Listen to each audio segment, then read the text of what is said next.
कि मेरी एजुकेशन ज़रूर गवर्नमेंट स्कूल के अंदर हुई है और हिंदी माध्यम का विद्यार्थी रहा हूँ और ABCD भी है वो 6ठी क्लास के अंदर है वो पहली बार सीखी थी। लेकिन मैंने उन विद्यार्थियों को चुनौती पेश की थी और उन चुनौती को मैंने हर जगह पर है उसको प्रमाणित भी किया है। मैंने मेरे जीवन की जो सबसे पहले शुरुआत की थी वो पटवारी से की थी।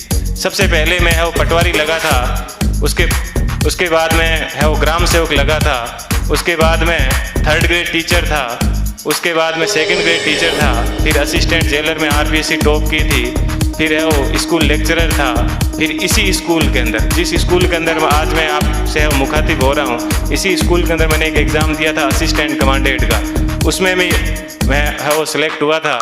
और उसके बाद में कॉलेज लेक्चरर भी मैं है वो रहा था और फिर RS 2012 के अंदर 108 में मेरी है वो मेरिट आई थी।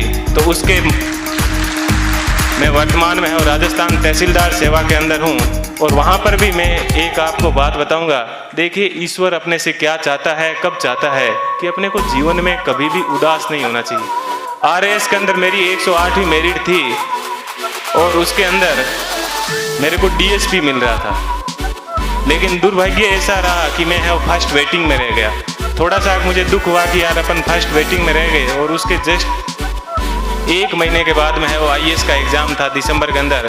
4-5 दिन दुखी रहा, लेकिन मैंने कैसे ही अपने आप को मैनेज किया। और देखिए दोस्तों, मैनेज करने का क्या बेनिफिट मिला कि जो DSP बनना था वो D आगे से हट गया और मैं SP बन गया। बात ये है कि अपन जीवन के अंदर चाहते क्या है, अपन अपने आप को कितना डिवोट कर पाते हैं। तो आज मुझे है वो IAS के अंदर 170वीं मेरिट है वो मिली और मैं जनरल कैटेगरी से है वो बिलोंग करता हूँ, तो मुझे IPS मिला। मैं यहाँ पर रुका नहीं हूँ, मैं वापस तैयारी कर रहा हूँ और इस बार मुझे आशा है कि हिंदी माध्यम के अंदर IAS में किसी की अभी तक फर्स्ट मेरिट नहीं आई है और मेरी ये पूरी की तमन्ना है कि कम से कम मैं यहाँ उस स्थान तक है वो पहुँचूँ। कि जीवन आपको सिर्फ कहा जाता है कि 84 लाख योनियों के बाद में एक बार आदमी को जीवन मिलता है, तो बहुत ही शानदार आप लोगों को है वो जीवन मिला है। इस जीवन को आप एंजॉय कीजिए, कभी भी घमंड मत कीजिए। चाहे आप जीवन में कुछ भी बन जाओ, हमेशा बेहतरीन रहिए। और आप लोगों से मैं वो आशा करता हूँ कि अगले साल जब प्रोग्राम होगा तो आप सब लोग हैं वो यहाँ पर आने का मौका मिले। थोड़ी सी देर पहले मैं देख रहा था कि मालाएं कम पड़ रही थी, तो अगले साल इतनी संख्या माना कि सब मालाएं कम पड़ जाए, ठीक है।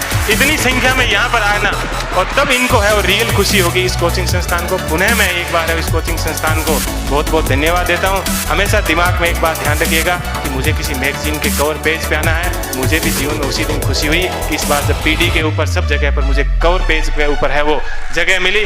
ऐसी चीज़ हमेशा ध्यान रखना कि मुझे क्रॉनिकल PD सब जगह कवर पेज पे मिला और आज क्रॉनिकल पे प्रेम सुख डेलू के नाम से या YouTube के ऊपर अनेक वीडियो चलते हैं, तो मुझे बेहद खुशी होती है। आप अपने जीवन में ऐसे टारगेट रखना और हमेशा युवाओं को है वो प्रेरणा देते रहना। कभी सिलेक्शन होने के बाद में ये मत कहना कि ये एग्जाम बड़ा हार्ड है, हमेशा ये कहना बहुत इजी है और यदि मैं कर सकता हूं तो आप भी ये एग्जाम है वो कर सकते हो। एक बार पुनः आप सभी लोगों को है वो मेरा धन्यवाद।